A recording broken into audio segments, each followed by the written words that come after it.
تھوڑی ہی دیر میں وہی دونوں افراد واپس دوبارہ چبوترے پر اسی حالت میں بیٹھ گئے۔ ابھی انہیں بیٹھے ہی کچھ دیر ہوئی تھی کہ بائیں جانب سے ایک لمبا تڑنگا شخص جس نے چہرے پر خواتین کی طرح سیاہ نقاب لگا رکھا تھا آتا دکھائی دیا۔ اسے اپنی جانب بڑھتے دیکھ کر سب چوکنے ہو کر بیٹھ گئے۔ ان کے چہروں پر خوف کی وجہ سے سفیدی چھا گئی تھی اور ان سب کے جسموں پر طاری کپکپی بھی شاید اس شخص نے دوری سے بھانپ لی تھی۔ شاید اسی وجہ سے اس کے چہرے کے خد و خال یوں ظاہر ہونے لگے تھے جیسے اسے ان کے اس انداز پر لطف آ رہا ہو، جیسے بلی سہمے ہوئے کبوتر کو دیکھتی ہے۔ وہ تیزی سے چلتا ہوا جیسے ہی چبوترے کے نزدیک پہنچا تو دوسرے لمحے ایک بدنما شخص جو چہرے سے ہی اوباش دکھائی دے رہا تھا جلدی سے ایک کرسی اٹھا کر چبوترے پر رکھ کر واپس آ گیا۔ ان سب کے انداز سے یوں لگ رہا تھا جیسے گاؤں کے کسی چودھری نے کسی مسئلے کے حل کے لیے کوئی پنچایت رکھی ہو۔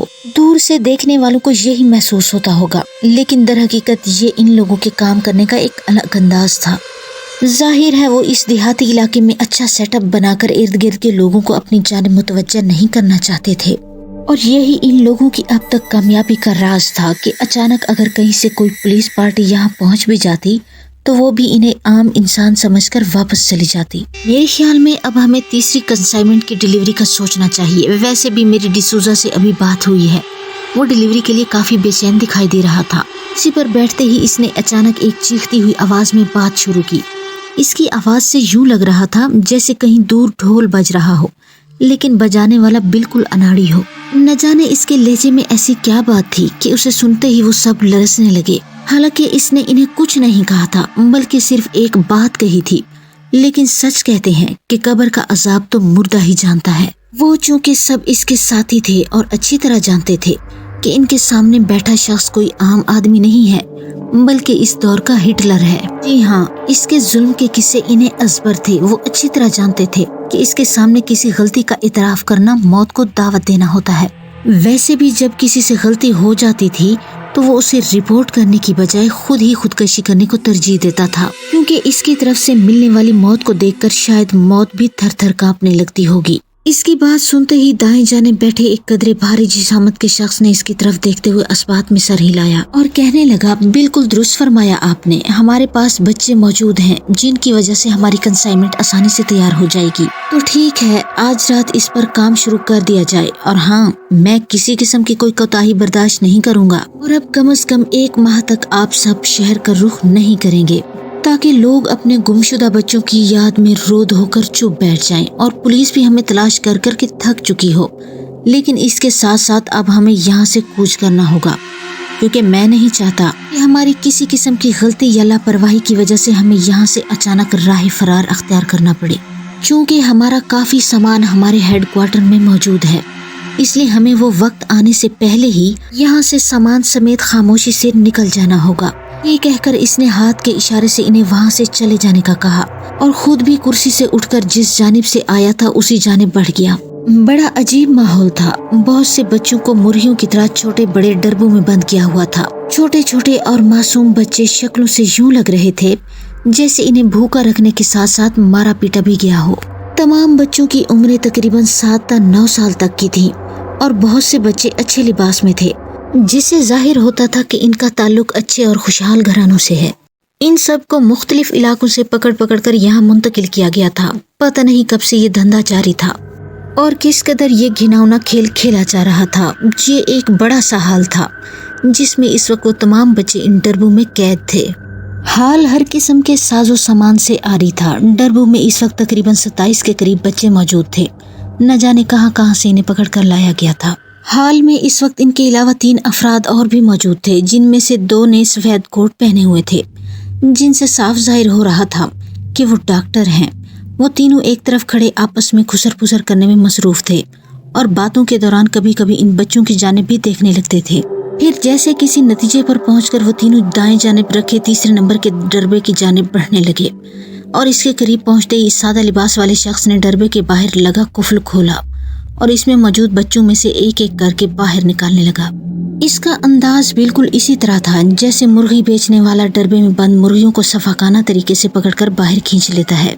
یہ دیکھ کر بچوں میں چیخ و پکار مچ گئی تھی۔ بہت سے بچے رونے لگے تھے، لیکن پھر اسی شخص کے ڈانٹنے پر وہ دبک گئے، لیکن بہت سے ابھی بھی سسکیاں لے کر رو رہے تھے۔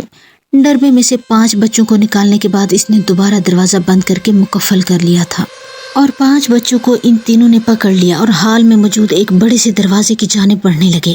ان کے چہروں پر ایک عجیب سی مسکراہٹ تھی، ایک خبیث اور شیطانی مسکراہٹ۔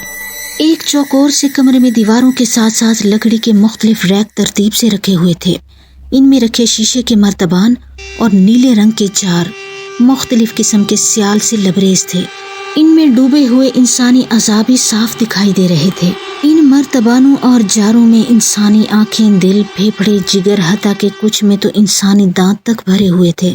کمرہ کسی عقوبت خانے کا دل خراش منظر پیش کر رہا تھا۔ درمیان میں ایک بڑا ٹیبل بھی موجود تھا جس پر سفید چادر بچھائی گئی تھی۔ ایک سائیڈ ٹیبل پر آپریشن کرنے کے آلات بھی موجود تھے۔ اس عقوبت خانے میں بچوں کے جسموں سے ان کے اعضاء نکالے جاتے تھے اور پھر انہیں مخصوص کیمیکل کی مدد سے ان مرتبانوں اور جاروں میں اس وقت محفوظ کر لیا جاتا تھا جب تک انہیں ڈیلیوری کے لیے نہیں کہا جاتا تھا۔ چونکہ اب انہیں ڈسوزا کا فون موصول ہو چکا تھا جو 3 روز بعد ڈیلیوری کے لیے وہاں پہنچ رہا تھا، اس لیے انہوں نے اپنی کارروائیاں تیز کر کے بہت سے بچے اکٹھے کر لیے تھے اور اب ان کے جسموں سے اعضاء نکالنے کی تیاریاں شروع ہونے والی تھی، جس کے لیے انہوں نے پہلے 5 بچوں کو ڈربوں سے نکال کر وہاں لانے کا پروگرام بنایا تھا اور اس لیے 3 افراد بچوں کو لے کر وہاں پہنچنے ہی والے تھے۔ کمرے کا دروازہ زور سے کھلا، وہ تینوں ان 5 بچوں کو بڑی بری طرح گھسیٹتے ہوئے اندر داخل ہوئے۔ بچوں کی چیخوں سے کمرہ گونجنے لگا، لیکن وہ ان چیخوں کی پرواہ کیے بغیر انہیں گھسیٹ کر کمرے میں لے آئے اور ایک جانب کونے میں بری طرح پٹک دیا۔ بچے اب سہم گئے تھے اور کونے میں دبک کر بیٹھ گئے، لیکن ان کے جسموں پر ڈر کی وجہ سے کپ کپی طاری تھی۔ وہ بڑی خوفزدہ نظروں سے ان کی جانب دیکھ رہے تھے۔ پھر ایک ڈاکٹر کے لباس والے شخص نے ان کے سامنے ایک کپڑے کا ڈیوائیڈر لا کر کھڑا کر دیا جس سے ان کے سامنے ایک دیوار سی بن گئی۔ پھر دوسرے لمحے اس نے ایک بچے کو بازو سے پکڑ کر اٹھایا اور اسے لے کر اس ٹیبل کی جانب بڑھا اور اسے اس پر لٹانے لگا۔ پہلے تو بچے نے خود کو ایسا کرنے سے باز رکھنے کی کوشش کی، لیکن جب اسی شخص نے ایک زوردار تھپڑ اس کے گال پر مارا تو وہ سہم کر جلدی سے اس ٹیبل پر لیٹ گیا۔ اس بیچارے کے تو وہم و گمان میں بھی نہیں تھا کہ اس کے ساتھ کیا ہونے جا رہا ہے۔ وہ چونکہ بچہ تھا، ابھی اتنا سمجھدار نہیں تھا کہ ان صفاقوں کی چال کو سمجھ سکتا۔ پھر ایک شخص نے ایک رومال نکال کر اس کے منہ اور ناک پر رکھ دیا اور مضبوطی سے اس کا سر پکڑ لیا جو ادھر ادھر پٹک رہا تھا۔ 1 منٹ بھی نہیں گزرا تھا کہ وہ بچہ اب ساکت ہو گیا، شاید اسے بے ہوش کر دیا گیا تھا۔ رومال پر کلوروفارم لگایا گیا تھا۔ بچے کے بے ہوش ہوتے ہی ان دونوں ڈاکٹروں نے جلدی سے اوزار اٹھا کر اس کے پیٹ کو تیز نشتر کی مدد سے چیرنا شروع کر دیا۔ ان کا انداز یوں تھا جیسے وہ اپنے کام میں انتہائی ماہر ہوں، جیسے کوئی ماہر سرجن ہوتے ہیں۔ اسی طرح انہوں نے بچے کے پیٹ کو پوری طرح چاک کر دیا تھا اور ٹیبل پر بچھا کپڑا اور ارد گرد کی جگہ کے جسم سے نکلنے والے خون سے تربتر ہو چکی تھی، لیکن انہوں نے اس کی طرف توجہ نہیں دی اور اپنے کام میں مصروف رہے۔ چند ہی منٹوں میں انہوں نے اس بچے کے جسم سے تمام چیزیں نکال کر ایک سائیڈ پر رکھ دیں اور مطلوبہ چیزیں لینے کے بعد بقایا چیزیں زمین پر رکھی ایک بڑی سی ڈسٹ بن میں ڈال دیں۔ اس کام سے فارغ ہونے کے بعد انہوں نے ایک تیز دھار الیکٹرک کٹر سے اس کے جسم کے ٹکڑے کرنے شروع کر دیے۔ چند ہی منٹوں میں وہاں گوشت کا ایک چھوٹا سا ڈھیر لگ گیا تھا۔ پھر انہوں نے تیسرے بدنما شخص کو اشارہ کیا۔ وہ اس ڈھیر کو اسی ٹیبل پر بچھی ہوئی چادر میں ڈال کر ایک گٹھڑی بنا کر اٹھا کر جلدی سے کمرے سے باہر نکل گیا۔ شاید وہ اسے کہیں ٹھکانے لگانے کے لیے لے گیا تھا۔ اس کام سے فارغ ہونے کے بعد انہوں نے دوبارہ ٹیبل کو صاف کر کے ایک اور سفید چادر بچھائی۔ پھر اسی طرح دوسرے اور پھر 5ویں بچوں کو باری باری اسی صفاقانہ طریقے سے گزار کر ان کے جسموں سے تمام اعضاء نکال لیے اور ان کے جسموں کو ٹکڑوں میں تبدیل کرنے کے بعد اسی شخص کے حوالے کرتے رہے۔ ان تمام بچوں کے اعضاء انہی مرتبانوں اور جاروں میں محفوظ کرنے کے بعد وہ دونوں بھی کمرے سے باہر نکل گئے۔ شاید وہ اپنے باس کو کام مکمل ہونے کے متعلق بتانے کے لیے چلے گئے تھے۔ یکے بعد دیگرے ان 5 بچوں کے جسموں کے ٹکڑوں کو باری باری ایک ایک کر کے وہاں سے لے جا کر اس بدنما چہرے والے شخص نے ہال سے باہر نکل کر ایک جانب جاتی ایک لمبی سی راہداری سے گزر کر ایک کھلے صحن میں پہنچا دیا۔ 5 گٹھڑیوں میں ان معصوم بچوں کے جسموں کے پارچے موجود تھے اور سفید چادروں کا رنگ گہرا سرخ ہو چکا تھا اور ان پر تازہ لہو جم کر ایک پپڑی کی صورت اختیار کر چکا تھا۔ صحن میں سے ایک بہت بڑا نالا گزر رہا تھا جس کا پانی انتہائی گندا تھا اور اس میں سے تعفن اٹھ رہا تھا جیسے وہ شہر میں آنے والے کسی گٹر کے پانی کو بہا کر لایا ہو۔ اس کی بدبو سے پورے صحن میں ایک سڑان سی پھیلی ہوئی تھی۔ بدبو اس قدر تھی کہ وہاں کھڑا ہونا بھی مشکل ہو رہا تھا، لیکن وہ شخص بغیر کوئی ماسک لگائے بڑے سکون سے اپنا کام کرنے میں مصروف تھا۔ Please like, comment and subscribe the channel Shehzad Khan Horror Stories and thanks for watching.